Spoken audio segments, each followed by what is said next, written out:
un resultado de dirección de la corriente, en donde va la corriente, cómo se distribuye a nivel de los ventrículos en particular, ¿no? Bien, hemos visto también que sucede con un aumento del voltaje en el electrocardiograma, porque los voltajes en el electrocardiograma son altos, más de lo que podríamos considerar normales. Ahora hablaremos de la distribución del voltaje en distintas situaciones. Ahora, en primer lugar, todas las disminuciones del voltaje producidas por miocardiopatías, es decir, por problemas propios del corazón, ¿no? Una principal causa de disminución del voltaje van a ser los infartos. Un infarto que es más que una zona de necrosis que se produce en la estructura del músculo cardíaco a consecuencia, por ejemplo, de una deficiente irrigación de la pompa sangre, por flujo sanguíneo, llega oxígeno, las células del miocardio como están en constante funcionamiento demandan mucha cantidad de oxígeno, ¿no? Para contraerse y relajarse cada 0,81 segundos. Entonces necesita mucho oxígeno. Puede aquí haber un deficiente aporte de oxígeno y las células entran en hipoxia, necrosis, ¿no? Mueren en las zonas de necrosis y eso va a producir un infarto en el músculo cardíaco. Entonces empieza a contraerse con mucha debilidad, ¿no? Ya las potenciales de acción que genera el músculo cardíaco van a ser muy débiles. Entonces va a bajar el voltaje, desde luego. También cuando hay una disminución de la masa muscular, hemos visto que la hipertrofia, por ejemplo, de los ventrículos se va a producir, ¿no? Que aumente el voltaje. Si disminuye la masa muscular, también puede producir una disminución del voltaje, hay menos musculatura que se despolariza. Y también hay una prolongación del complejo QRS porque hay una onda de despolarización que se desplaza lentamente. En todas estas situaciones va a ampliarse el complejo QRS. El complejo QRS va a tener un tiempo mayor. ¿Recuerdan ayer cuánto debería ser el tiempo del QRS? Hemos hablado de 0,06 a 0,08, ¿no? Ya cuando hablamos de por encima de 0,09, 0,12, ya hay un retraso, ¿no? Hay un QRS ancho, como se dice, y por encima de 0,012 va a un QRS demasiado amplio que nos muestra que le está costando al potencial de acción despolarizar a todo el ventrículo, porque ¿qué es el QRS? Es la onda de despolarización del ventrículo, ¿no? Entonces, usted nuevamente va a estar entre 0,6 y 0,06 y 0,08 la velocidad se despolariza, o el tiempo en que se despolariza. Pero aquí, por ejemplo, hay un impacto de miocardio. Fíjense, ese electrocardiograma ya es un electrocardiograma muy irregular, ¿no? Nos muestra el D1, el D2 y el D3, alteraciones graves del electrocardiograma. En especial el D2 y el D3, ¿no? Podemos observar que son QRS negativos. El D2 también generalmente se pueden ver infartos de pared anterior, de pared posterior, del músculo cardíaco, de pared lateral. Ahora, ahí hay situaciones en las que se van a producir una disminución del electrocardiograma, del voltaje del electrocardiograma, en situaciones que se producen en estructuras que rodean al corazón. Antes, fíjense, los voltajes de la onda R en especial, fíjense qué bajos que están, ¿no? En D2 el voltaje es alto, es el voltaje más alto, pero fíjense este D2 es el voltaje que es negativo en primer lugar, pero además es bajo, ¿no? ¿Sí? Incluso el D1, ¿no? Son voltajes bajos. Como lo sabemos, contándolos con la vida. Bien. Ahora, ¿qué situaciones producen disminución también del voltaje? Pero ya no tiene que ver con problemas cardíacos, sino con las estructuras que pueden rodear al corazón. Si hay un derrame pericárdico, es decir, el pericardio es una serosa que rodea, que protege al corazón y que le ayuda además a que el corazón pueda expandirse y contraerse sin que tenga que tocar las estructuras vecinas, porque fíjense, el movimiento del corazón y todos los órganos tienen estas cerosas que los protegen. ¿Para qué? Para que se puedan mover libremente y no chocar con las estructuras vecinas, porque si el corazón chocara contra la pared del tórax, empezaría a lesionar, a irritar. En cambio, la serosa que permite que el corazón se contraiga y se dilate con facilidad y resbale prácticamente sobre las dos serosas, ¿no? Hay un pericardio parietal y uno visceral, y entre el pericardio parietal y el visceral hay un espacio virtual. Ese espacio virtual está ocupado ¿por qué? Por un líquido, ¿verdad? Un líquido que en realidad es un lubricante, polisacáridos que permiten que estas dos serosas resbalen una sobre la otra. Pero ¿qué sucede cuando hay presencia real ya de líquido, de sangre en el espacio pericardio? Entonces ya el corazón empieza a disminuir en su capacidad de expansión, ¿no? Porque hay una barrera que le impide expandirse fácilmente.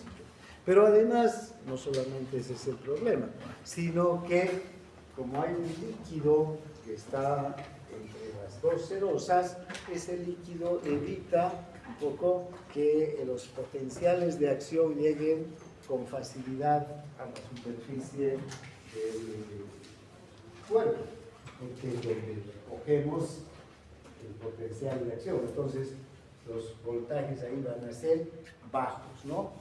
Lo mismo puede ocurrir cuando hay un derrame pleural, ¿no? La pleura es la que rodea, en este caso, y protege al pulmón, pero también, si ustedes recuerdan, el corazón está ahí metido entre los dos pulmones, ¿no? Estas pleuras, si hay derrames pleurales, líquidos, sangre, aire, cualquier sustancia que ocupe el espacio entre la pleura parietal y la visceral, también va a interferir con los voltajes que se van a dirigir hacia la superficie del cuerpo. El enfisema pulmonar también puede producir una disminución de las corrientes eléctricas, entonces, que van hacia la superficie.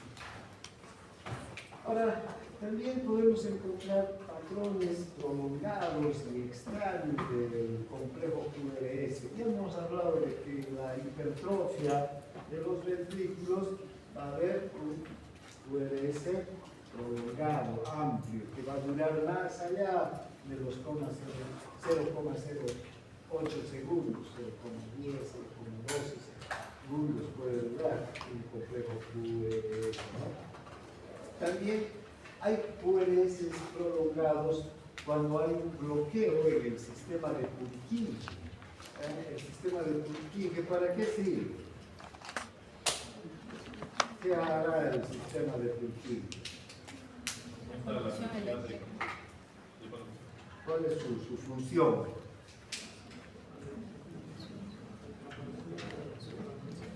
Le da el potencial de acción a quién? Al ventrículo, al músculo ventricular. ¿Eh? Porque, ¿cómo llega el potencial de acción hacia el músculo ventricular? Llega desde la aurícula, ¿no es verdad? Pasa hacia el músculo ventricular y se distribuye entre la rama derecha e izquierda de las tejidos. Ahí se originan las fibras de Purkinje. Pero si hay un bloqueo en el sistema de Purkinje, no va a llegar el potencial de acción con facilidad al músculo cardíaco.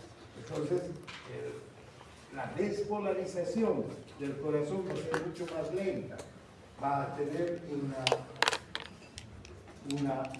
un tiempo mayor. Entonces, los QRS ya no van a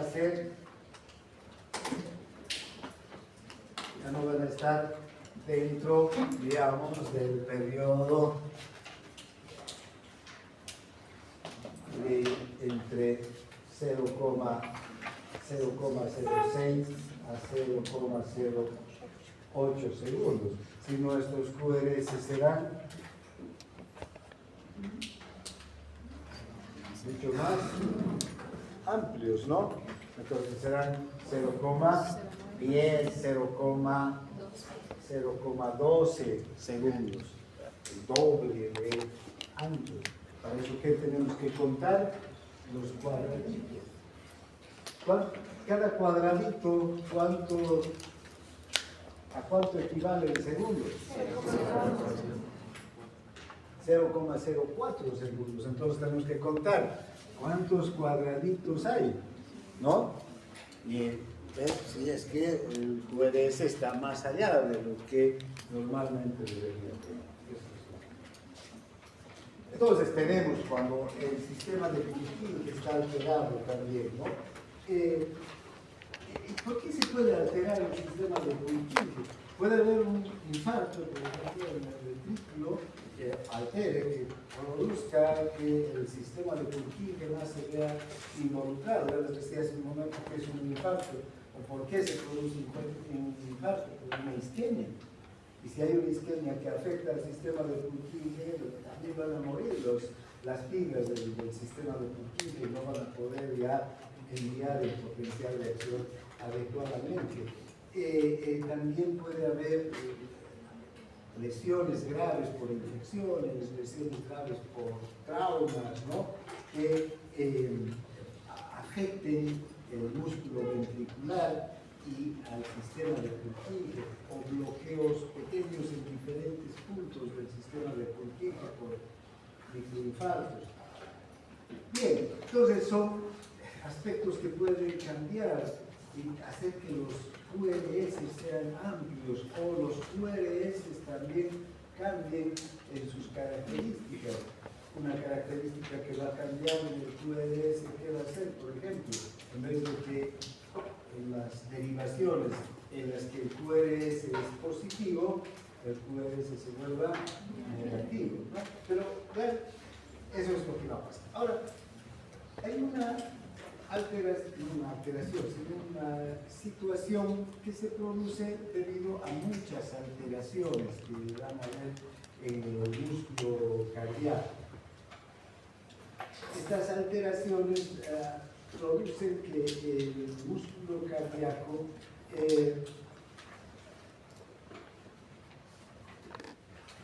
se altere en el proceso de despolarización. Y ¿cuándo va a ocurrir esta situación?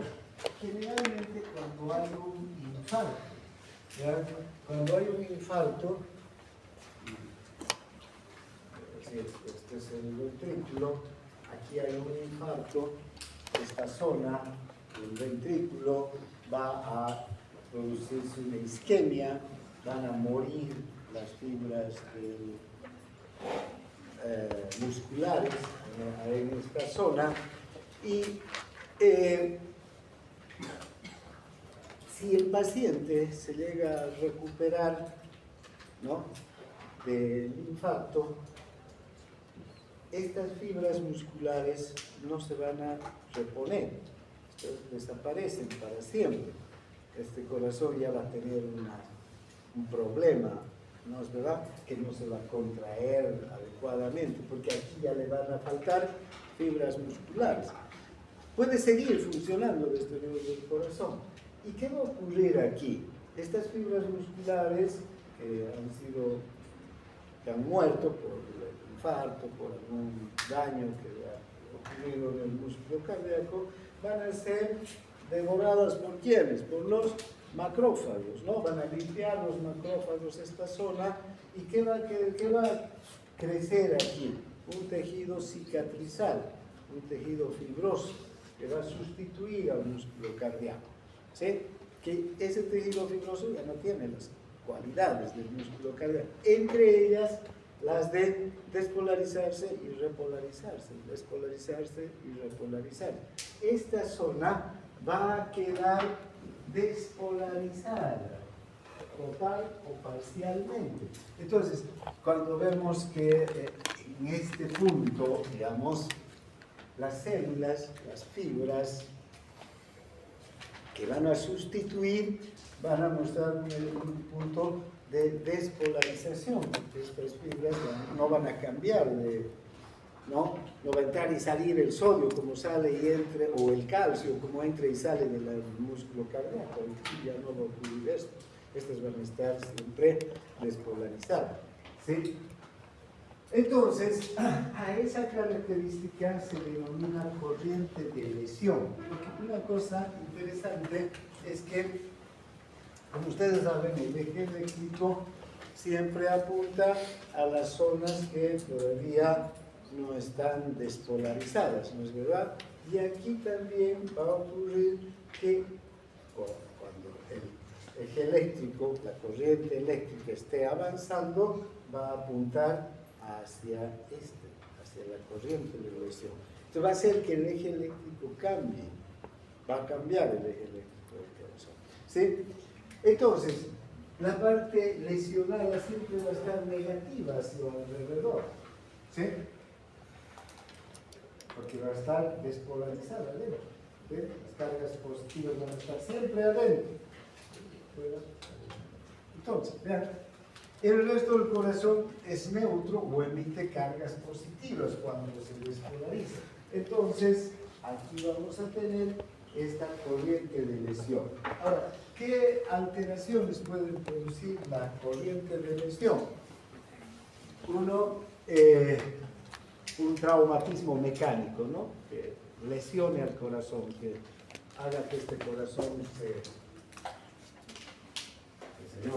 un golpe fuerte, por ejemplo, en un choque, ¿no? Y si el conductor no está con cinturón de seguridad, podría lesionarse el tórax y el corazón y producir un trauma en el corazón.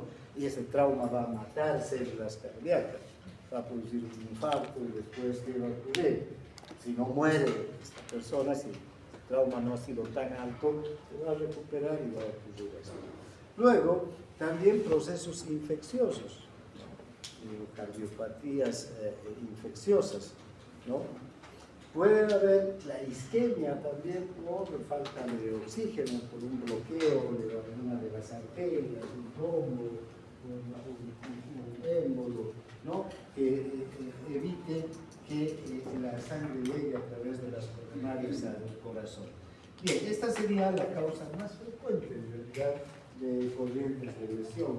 En especial, cada vez hay más problemas de isquemias por las características de los estilos de vida actuales, ¿no? Mucho sedentarismo, tipo de alimentación, obesidad, diabetes, todos estos problemas que están aumentando, arteriopatías que tienen que ver con el incremento del colesterol, de las grasas, pues van a producir oclusiones coronarias y las los infartos, las necrosis posteriores. Ahora vean, fíjense, una característica cuando hay esta corriente de lesión es que un punto que nosotros tenemos que identificar siempre en el electrocardiograma es el punto J, ¿ya? Hasta ahora hemos hablado del complejo QRS, de los intervalos y todo, pero es el momento de hablar del punto J. ¿Cuál es el punto J? El punto J es cuando termina la onda S, justo en el momento donde termina la onda S. Ese es el punto J. ¿Por qué no hay el punto H aquí o el punto, no sé, donde termine otra onda? Porque este punto J se va a modificar o va a dar una referencia sobre la corriente de lesión. Fíjense, ¿qué ocurre cuando termina la onda S? ¿Ah? Empieza la contracción. Pero ¿qué ha pasado previamente a que termine la onda S? Se ha despolarizado totalmente el ventrículo. Hemos dicho que estas zonas siempre están despolarizadas. Entonces, en este punto, todo el ventrículo va a estar despolarizado, junto con la lesión, ¿sí? Junto con la lesión. Entonces, en este punto es la isoeléctrica, ¿sí? Además, fíjense, cuando el complejo QRS se dibuja, al final de la onda S, ¿dónde vuelve? A la isoeléctrica, ¿no? ¿Hemos visto? A los 0,06 segundos de la despolarización llega a la isoeléctrica. Bien, entonces, ahora, cuando hay una corriente de lesión,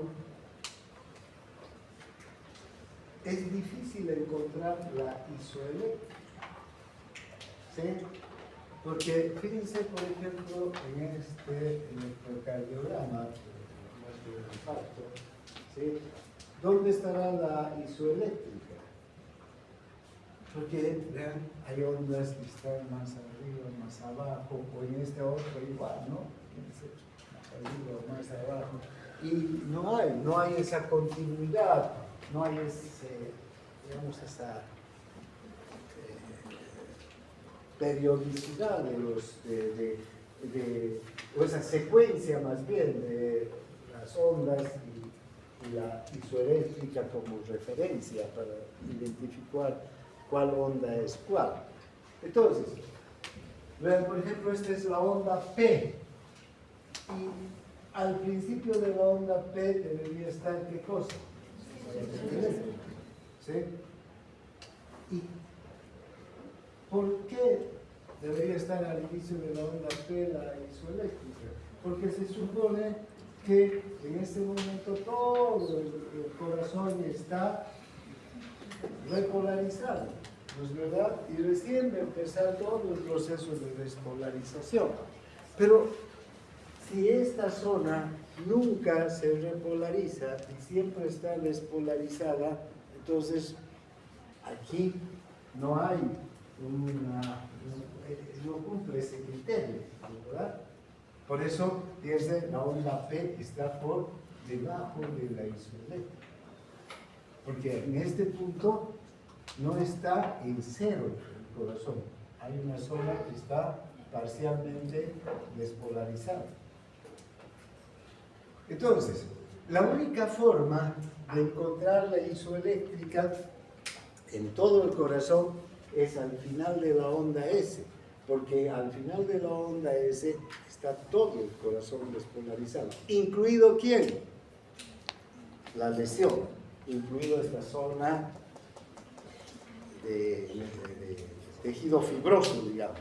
¿Sí? Entonces, como ustedes pueden ver, aquí está el punto J. Esta es la onda S. Esta es la onda S. ¿No? Porque ya se ha invertido. P, Q, R, S, punto J. Aquí está el P. de ese punto J. ¿Sí? Se está invirtiendo. Y allá también, ¿verdad? P, Q, E, R, S al final de donde S, ¿no? P, R, S y ahí el punto J. Entonces, este es el punto J, este es el punto J, este es el punto J, este es el punto J. Por eso interesa tanto este punto J, porque después en el electrocardiograma normal no lo hemos nombrado siquiera hasta ahora, ¿no? Pero cuando hay una corriente de emisión, el punto J es importante, porque además es que el punto J nos puede estar indicando si hay un infarto de la pared anterior o de la pared posterior de los ventrículos, ¿no? Dependiendo de que si está por encima el punto J, perdón, si la despolarización está por encima o por debajo del punto J. Porque fíjense, aquí, ¿dónde está todo el proceso de despolarización del ventrículo? Por debajo. Y en cambio aquí, por encima del punto J, ¿no? Entonces, esta es la isoeléctrica, en el punto J, esta es la isoeléctrica, en el punto J, al final de la onda S, y entonces toda la actividad eléctrica del ventrículo está en esta derivación por debajo del punto J, y en aquella otra por encima del punto J. Entonces, al final del complejo QRS, cuando termina la onda S, vamos a interpretar el punto J, ¿no? La isquemia coronaria generalmente es la más frecuente causa de potencial de lesión, corriente de lesión.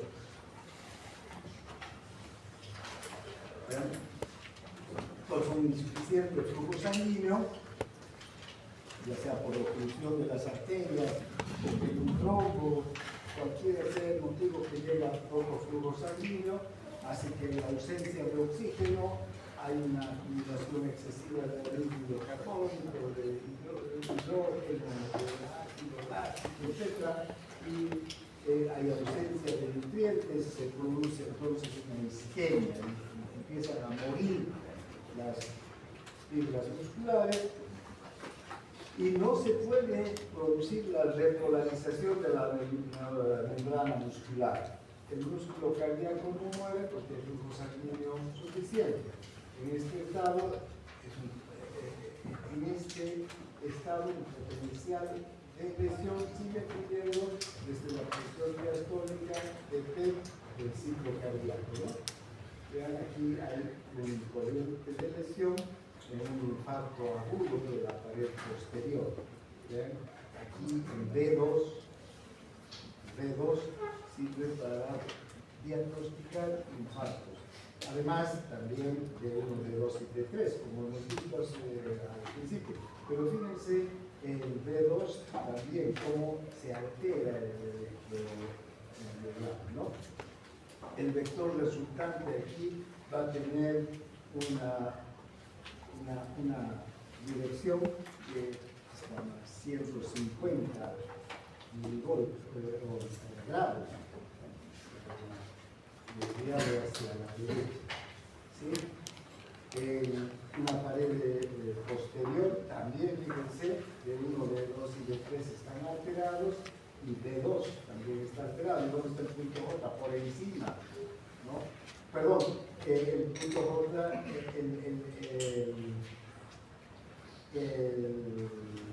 la despolarización va a estar por debajo del punto J.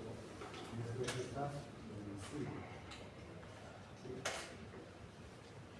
Igual que aquí vamos a ver que la desviación del eje eléctrico está hacia arriba, en el 95. Entonces, una desviación extrema ya, ¿no? ¿Bien? ¿Dónde está apuntando el eje eléctrico? Hacia arriba, en una pared, en un infarto de la pared posterior. En un infarto de la pared anterior, en cambio, el eje eléctrico está apuntando hacia la derecha, ¿sí? Desde 150 grados hacia la derecha, ¿no? pierna. Entonces son características del infarto anterior y posterior. También puede haber anomalías en la onda T. La onda T, ya sabemos, es positiva en todas las derivaciones bipolares estándar. Pero ¿dónde es negativa la onda T? En ABN, en V1 y en V2, ¿no? En esas tres derivaciones siempre vamos a encontrar, aunque también puede ser más que nada en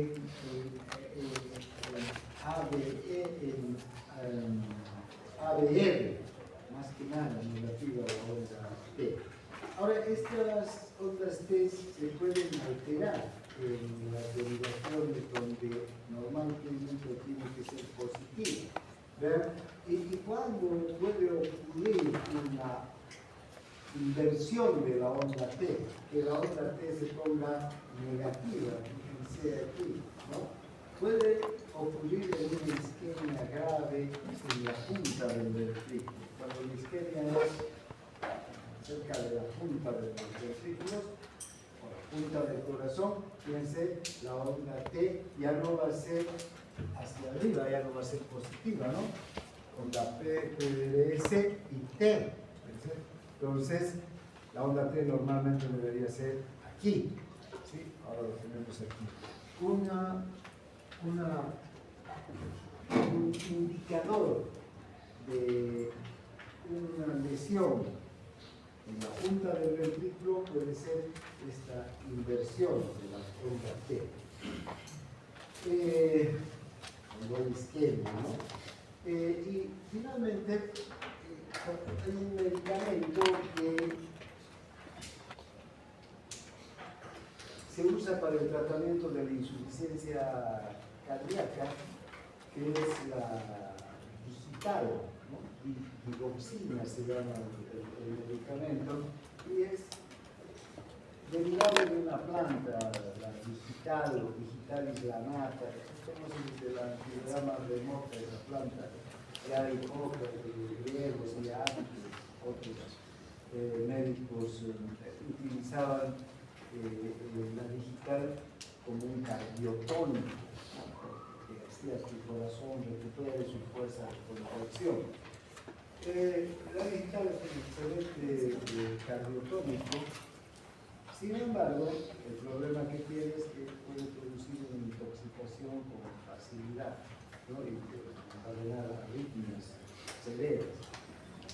Por eso es que también en los últimos años ha dejado ya de ser tan utilizada. Se sigue utilizando, pero menos porque hay otros fármacos que tienen un mejor perfil, digamos, para el tratamiento de la insuficiencia cardíaca. Menos reacciones adversas, efectos tóxicos. Entonces, ¿cómo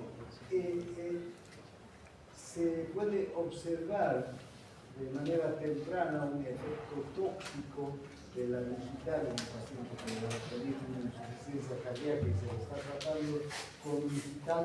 Vean, es que la onda T se llama, en este caso, bifásica, porque se produce el complejo QRS, la onda T normal, pero también hay aquí una onda, segunda onda T, ¿vean? Entonces la onda T, aquí se la ve mejor todavía, complejo QRS, onda T normal y una onda T invertida, ¿no? ¿Vean?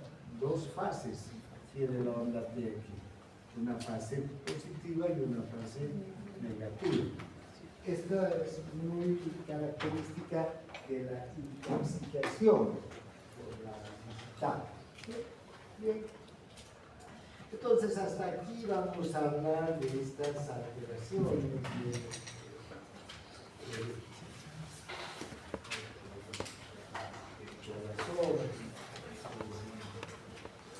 de alteraciones electrocardiográficas. No vamos a, yo no quiero entrar aquí en hablarles de muchas patologías ni complicarles la vida con electrocardiogramas más complejos, que no es la asignatura para hablar de eso, pero conocer estas características. Aquí ustedes no tienen que diagnosticar nada, pero tienen que conocer las alteraciones, las estructuras más importantes del electrocardiograma, ¿no? Conocer en primer lugar un electrocardiograma normal y poder identificar ciertas alteraciones, pero no diagnosticar. Para eso van a tener tiempo. Al año de fisiopatología van a volver a ver, pero ya van a ver con mayor detalle las alteraciones. Después en semiología también van a volver a ver, pero con mayor detalle. Cuando lleguen a cardiología, ni que se diga, ya hay que diagnosticar. Pero lo penoso es que lleguen a semiología o a fisiopatología y no tengan ni idea de lo que es un electrocardiograma normal. ¿Sí? Entonces, tienen que moverlo. Dando un electrocardiograma, si bueno, aquí el cuerpo que está, la onda S, creo que es, no, veo que los tiempos, se van a ver en práctica también. Es todo lo que es el electrocardiograma normal. Aquí veo que hay una alteración. ¿Y qué será? No sé, pero está alterado. Porque no tienen la obligación ustedes de saber. Pero sí tienen la obligación de saber que hay una alteración, que no es el electrocardiograma normal. ¿O no? Si ustedes saben de mi asignatura de este año, sabiendo eso, yo me quedo tranquilo. Sé que en fisiopatología, en semiología les va a ir bien. Y no como otros que analistas son hasta auxiliares que no saben el electrocardiograma normal, ¿no? Eso no quisiera que pase con ustedes. Entonces, ahí está. Ni siquiera se vio. Vamos a...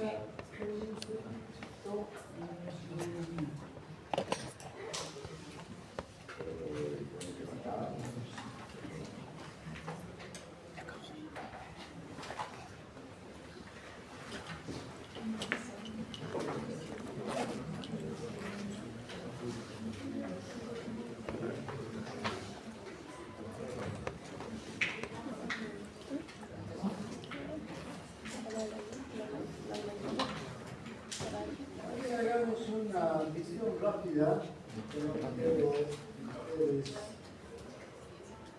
se compliquen demasiado, pero sí vean algunas características patológicas que podemos identificar en el electrocardiograma, en especial las arritmias. ¿Por qué son arritmias? Porque hay una alteración del ritmo. El ritmo no es más que la constancia del periodo de tiempo que hay entre un latido cardíaco y otro latido cardíaco, independientemente de la frecuencia cardíaca, ¿no? ¿Vean? El ritmo quiere decir que se van a suceder los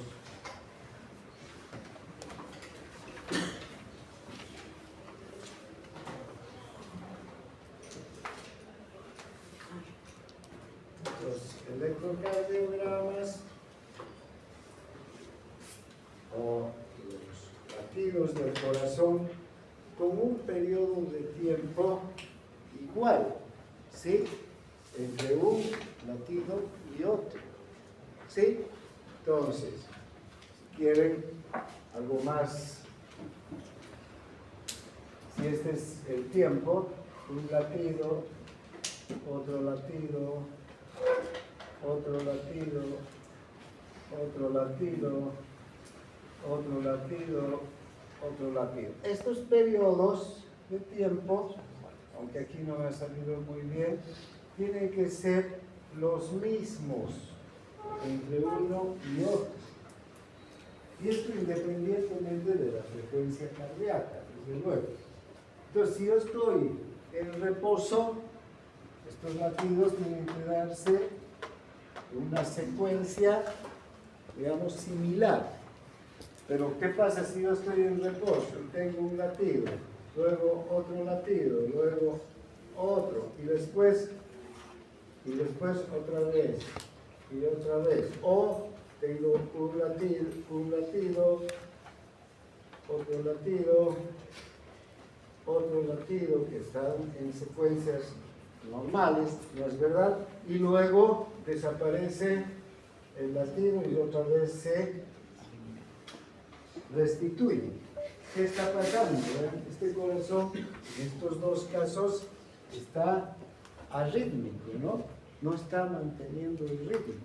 Aquí, estoy en reposo, no hay por qué se acelere mi corazón, ¿sí? No hay motivo. Estoy en reposo, está yendo con un ritmo normal y luego empieza a aumentar la frecuencia cardíaca. Entonces, es un corazón arrítmico. Luego, aquí tenemos otro, que va normalmente y desaparece uno o dos latidos. También, ¿no? Ya no hay ritmo, ya no hay ese periodo que tiene que mantenerse, secuencia igual.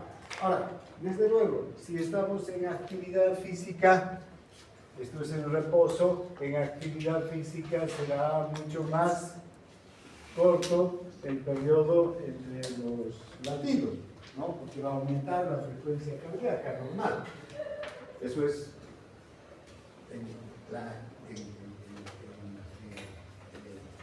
siempre y cuando estemos estimulados por el sistema simpático. Entonces, veamos entonces características de algunas arritmias, ¿ya? A ver, hay algunas alteraciones de la función cardíaca que se producen entonces como consecuencia de un ritmo cardíaco anormal, que no se mantiene el ritmo. De hecho, antiguamente, no tan antiguamente, pero hace pocos años, no así lo vamos a hacer también para que ustedes sepan en la práctica. Van a tener que medir con una reglita entre complejo QRS y QRS, complejo QRS y QRS, pero la onda, ¿qué onda? R.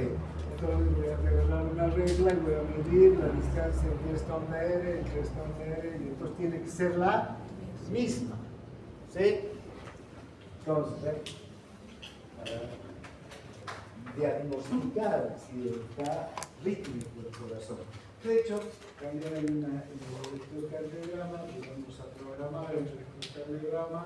Hay uno, no sé si ya han visto los que han estado en la práctica del electrocardiograma, salen de 1, de 2, de 3, A, B, A, B, después de 1, de 2, de 3, de 4, de 5, de 6, o sea, sale distribuido el electrocardiograma en un segmento de papel, digamos, ¿no? Donde están todas las derivaciones, más o menos agrupadas. Pero abajo suele salir uno que es el D2 solamente, se llama D2 largo, no dedos largos, sino el D2 largo. ¿Sí? Entonces, finalmente ven en el papel del electrocardiograma, aquí vamos a tener de 1, de 2, de 3, ABR, ABR, ABL, ABF, de 1, de 2, de 3, de 4, de 5, de 6, ¿no? E incluso en algunos casos distribuido más en sentido horizontal. Pero aquí abajo sale un D2.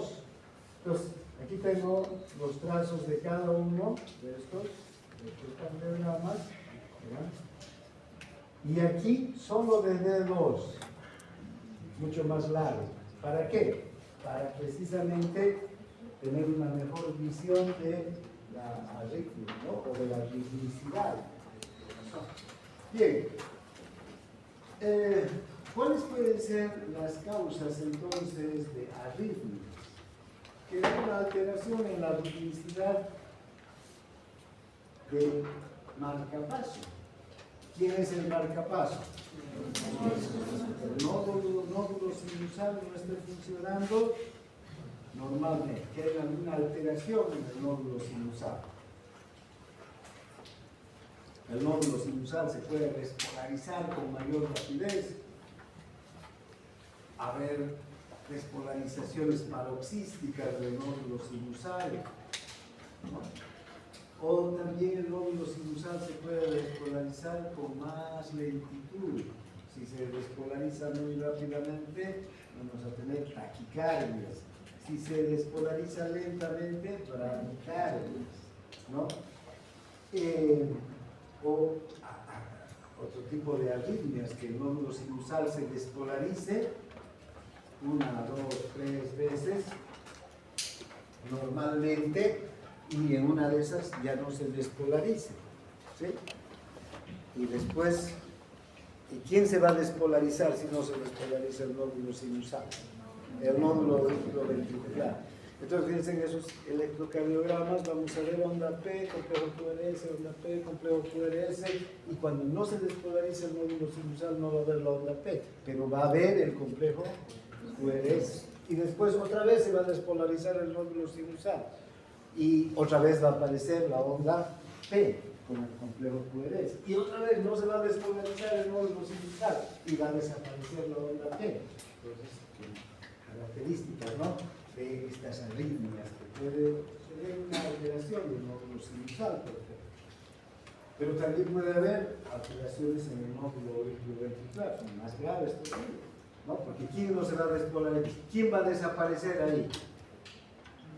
Ya no la onda P, sino el complejo QRS, ¿no?, que es el que nos habla de la despolarización del ventrículo. Si no se despolariza el auricular, no se contrae la aurícula. No es tan grave, porque ¿para qué se contrae la aurícula? Para el 20%. Pero si no se despolariza el ventrículo, no hay volumen sistólico, ¿no?, que es más grave. Entonces, puede haber desplazamiento de los marcapasos también, desde el nódulo sinusal a otras localizaciones del corazón. Puede dejar de latir o dejar de funcionar el nódulo sinusal totalmente, ya no solamente no funcionar una vez cada cierto periodo, sino dejar de funcionar. Entonces, ¿quién va a tomar el ritmo? El nódulo ventricular, ¿no? Entonces, por ejemplo, en una isquemia a nivel de la aurícula podría morir el nódulo sinusal o cortarse las vías internomales.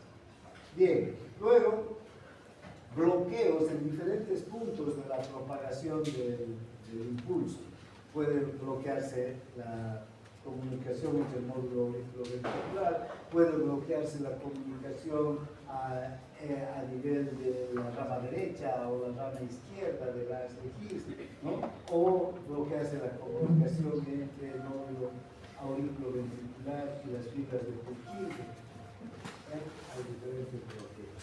También puede haber vías anormales, marcapasos, incluso que hay células que tienen capacidad de producir un potencial de acción, pero que no están en el sistema de construcción, sino están fuera del sistema. ¿Sí? Y generación espontánea de impulsos nerviosos o eléctricos anormales en casi cualquier parte del corazón. Se podrían producir esta generación de impulsos. A ver, veamos los ritmos sinusales anormales. Te cuento, ¿no? La taquicardia, la bradicardia y la arritmia sinusal. Fíjense, aquí tenemos una taquicardia, ¿no?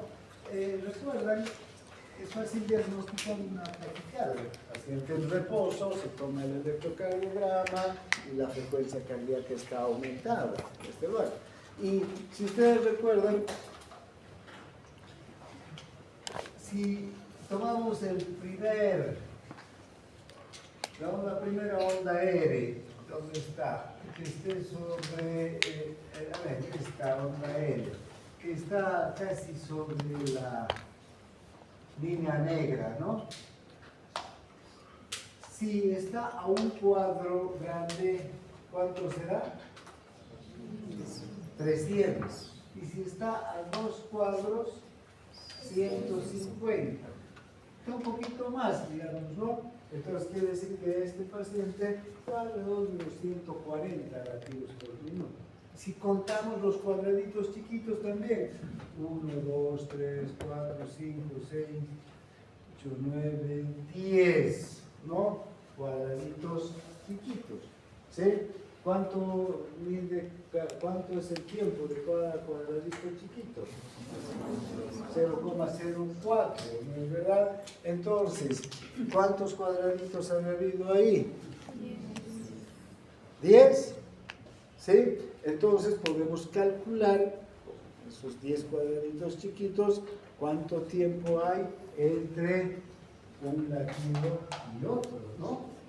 ¿Sí? ¿Cuánto será? 0,4. ¿Y cuánto es normalmente lo normal? 0,81 segundos. Sí, la mitad del tiempo, ¿no? Está ocurriendo la frecuencia cardíaca. También podemos calcular 1500 entre el número de cuadraditos y sacar la frecuencia cardíaca. ¿Cuánto será? Aproximadamente 150. 1500 entre 10, 150. Tenemos varios métodos para calcular la frecuencia cardíaca. Entonces, ¿qué significa aquí? Que hay una frecuencia cardíaca rápida, más de 100 latidos por minuto, ya podemos diagnosticar como taquicardia, ¿no? O siempre y cuando el paciente esté en reposo, porque si el paciente está en una actividad física intensa, va a tener, ¿no?, más de 100 por minuto. Tómense la frecuencia cardíaca ahorita y después suban hasta el cuarto piso a toda velocidad y van a ver a cuánto va a subir su frecuencia cardíaca. Eso es normal. Pero si el paciente está en reposo y tiene una frecuencia cardíaca alta, taquicardia, ¿no? Y otra cosa, vean, hay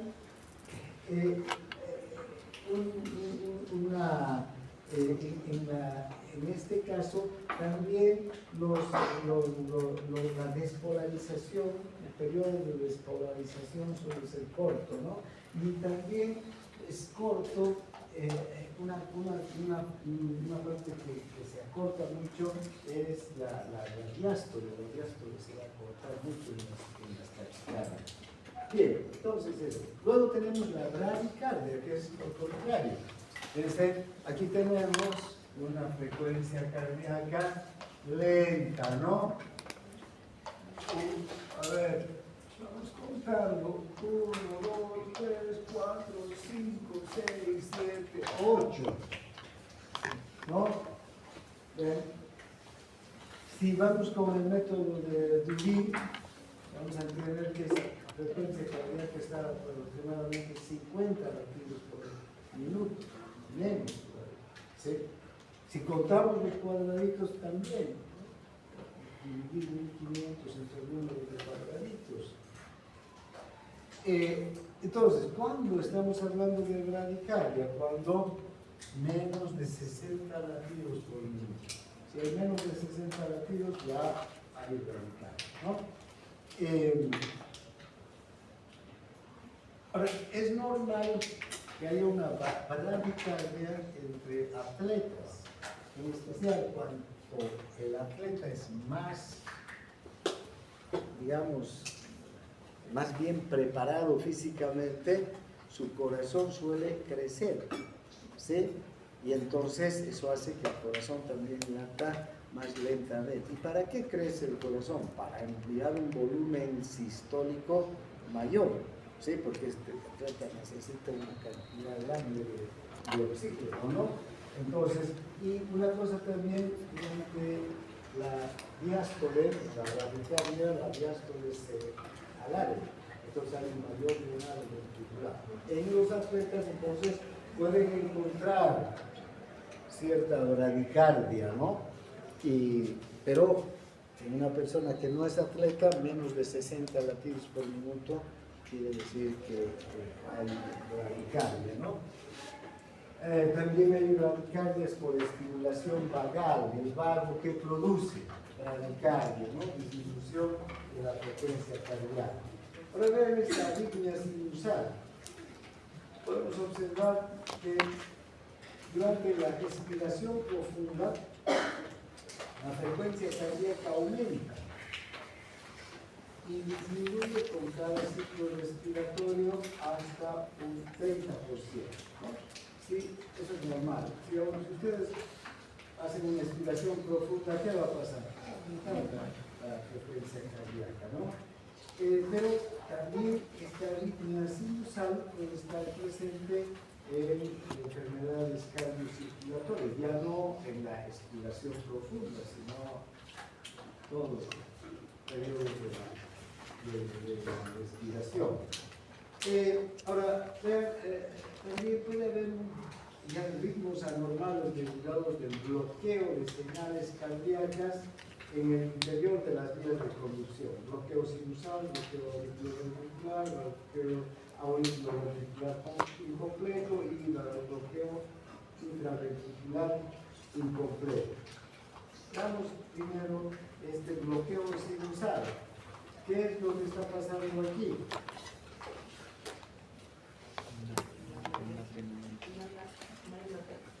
No hay onda P, ¿no? Fíjense, aquí hay onda P. No hay onda P, ¿no?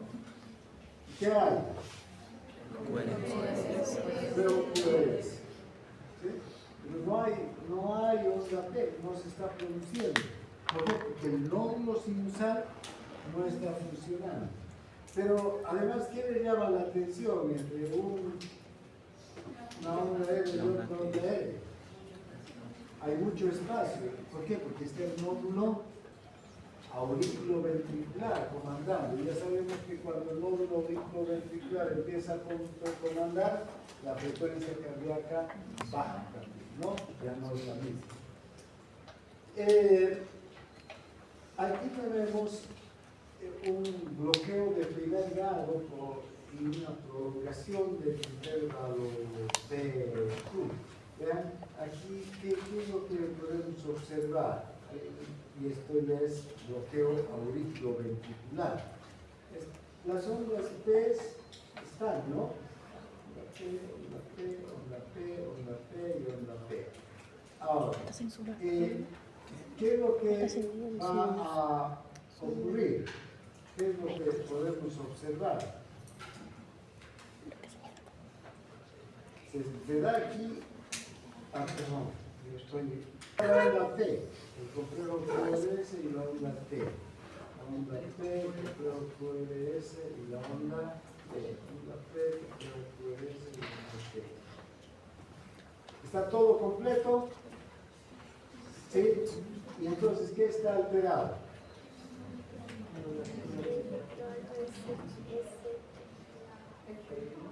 Fíjense, el intervalo PR, en algunos casos, en este caso, por ejemplo, está prolongado, ¿no? ¿Sí? O sea, ¿y qué es el intervalo PR? Es la despolarización de la aurícula y la contracción de la aurícula, ¿sí? Entonces aquí hay un retraso en la conducción hacia de las aurículas hacia los ventrículos. Aquí ya tenemos un bloqueo cardíaco auriculoventricular incompleto. ¿Vean?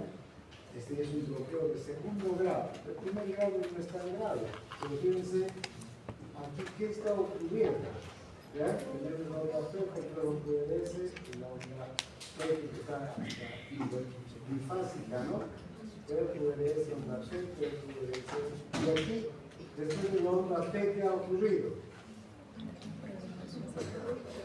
En este punto no hay complejo QRS, hay la onda P, pero no hay el complejo QRS. ¿Sí? Aquí, ¿qué está ocurriendo? No hay contracción del ventrículo, porque no está llegando la corriente eléctrica hasta el ventrículo. A la aurícula ha llegado, pero al ventrículo no. ¿Sí? Y además, hay un aumento del intervalo PR, ¿no? También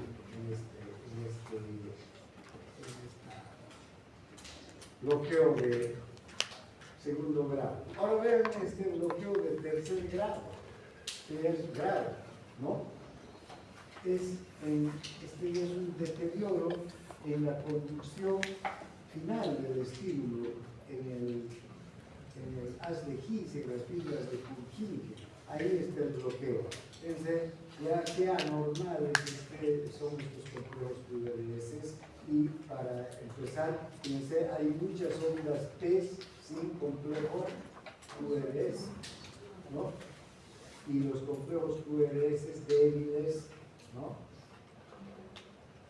Las ondas P se van a disociar de los complejos QRS. Aquí no hay complejo QRS, no hay complejo QRS. Hay ausencia de complejo QRS. Bien. Entonces, son algunos de las características, digamos, de las alteraciones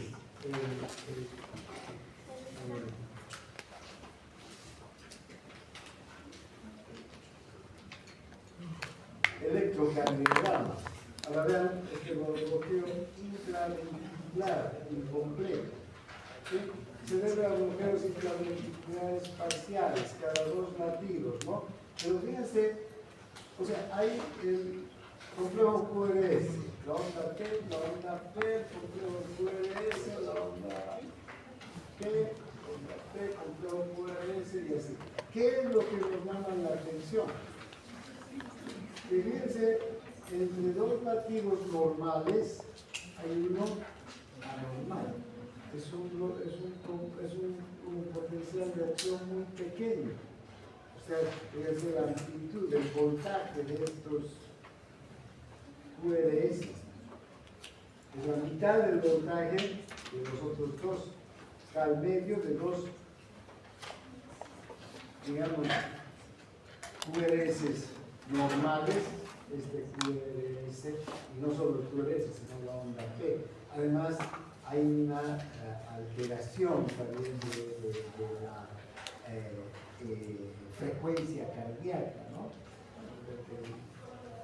Una frecuencia cardíaca acelerada. ¿Cuántos cuadrados? 1, 2, 3, casi. Va al tercer cuadrado grande, ¿cuánto es? 300, 150, 100. Está 100 o más de frecuencia cardíaca. También puede haber extrasístoles. Esta es una contracción del corazón antes del momento que debería producirse la contracción.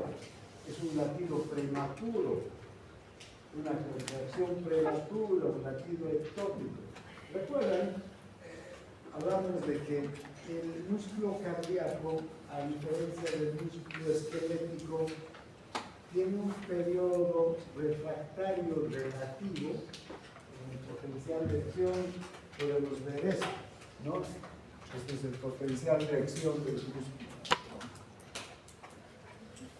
El potencial de acción del músculo cardíaco. El periodo refractario va desde aquí hasta aquí. ¿Qué quiere decir? Que el músculo no va a volver a despolarizarse hasta que termine la repolarización. No se va a volver a despolarizar. Por eso es periodo refractario. Pero el corazón tiene un periodo refractario relativo. Aquí, al finalizar la repolarización. Y aquí podría volverse a despolarizar. ¿Sí? Un estímulo podría hacer que el corazón se vuelva a repolarizar. Pero esta repolarización, como no ha llegado al reposo, porque fíjense, cuando está en medio de la última colita del potencial de acción, todavía ni siquiera ha llegado al reposo. Entonces, otra vez se estimula. Entonces, este potencial de acción va a ser de poco voltaje. ¿Cuánto es el voltaje del potencial de acción normal del corazón? 105 milivoltios. Este voltaje puede ser vital. Entonces va a ser un latido. ¿Y qué va a producir? Este va a producir un latido, una contracción normal. Este se va a contraer antes de tiempo y como el potencial de acción es pequeño, el latido va a ser débil, ¿no? No va a ser un latido o una contracción fuerte. Puede haber extrasístoles auriculares, extrasístoles del mono auriculoventricular y extrasístoles ventriculares. Una extrasístole auricular, vamos a ver que hay un latido prematuro, ¿no? De dos latidos, a ver uno que se adelanta, ¿no? Es común estas extrasístoles, son comunes estas extrasístoles auriculares.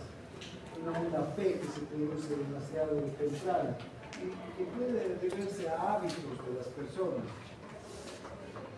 Mucho tabaco, mucho café, alcoholismo, falta de sueño, estas extrasístoles. También puede haber estas extrasístoles del nódulo auriculoventricular o del fascículo auriculoventricular, que es impresionante, ¿no? También que se vamos a tener,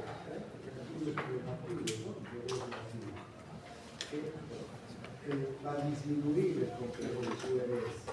Extrasístoles ventriculares también.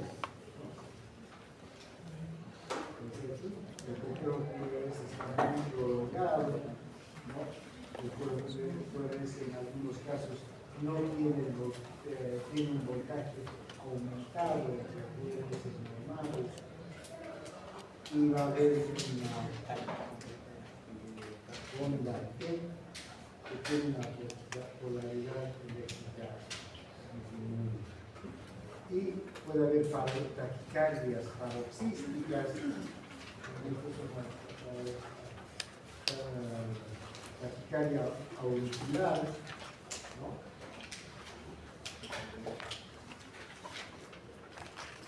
Estas taquicardias paroxísticas, como su nombre indica, el nódulo se excita y empieza a producir latidos intensamente y luego se vuelve a su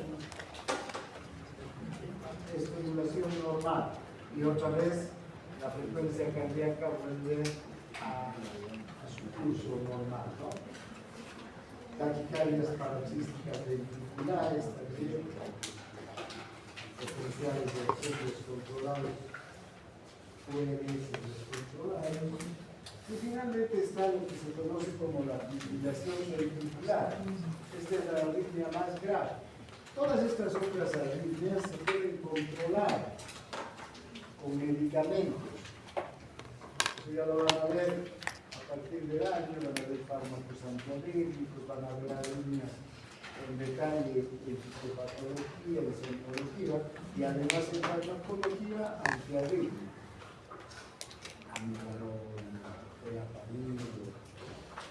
Buenos antiarrítmicos. Y hay muchísimos antiarrítmicos. Pero, bien, esta, en cambio, la fibrilación es grave. Se produce de un momento a otro. El corazón entra en fibrilación. Y vean, este es el electrocardiograma de la fibrilación ventricular. Aquí ya no se puede reconocer nada en este electrocardiograma. El corazón empieza a contraerse, además, en diferentes lugares. El ventrículo y es un desorden total de la contracción del ventrículo. Entonces, el ventrículo para generar fuerza tiene que contraerse todas las fibras al unísono. Aquí se contrae en un lugar, en otro, ¿no? Se despolarizan, se repolarizan. Entonces, como ustedes pueden ver, ya no se puede reconocer a una pena, a un complejo QRS, nada aquí. El corazón es una total desorganización. Como consecuencia de eso, no hay volumen sistólico, no hay gasto cardíaco, la persona en el momento en el que empieza la fibrilación, primero se desmaya, es verdad, pierde la conciencia, como no se repone el gasto cardíaco, no se sale de la fibrilación, el resultado final es la muerte en pocos minutos.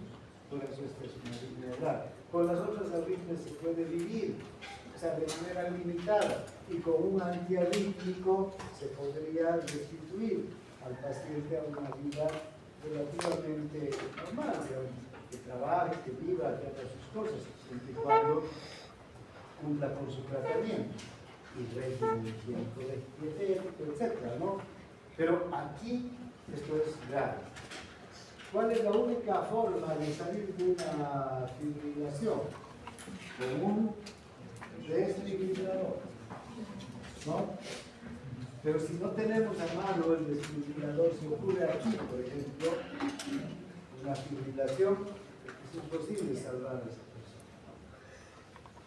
Esa es la arritmia más grave, toda la fibrilación. Ventricular. También puede haber una fibrilación auricular, pero ya sabemos que la auricular no es tan importante para la sobrevivencia, solamente aporta como el 20% la cantidad de sangre que va a ir al ventrículo. Entonces, desde luego, ese 20% es importante para realizar todas las actividades. Si quiero correr, hacer actividad física, me va a faltar ese 20%, pero no me voy a morir en el acto por una fibrilación auricular, ¿no? Entonces, muy bien, hasta aquí entonces todo corazón. La próxima clase empezamos con circulatorio.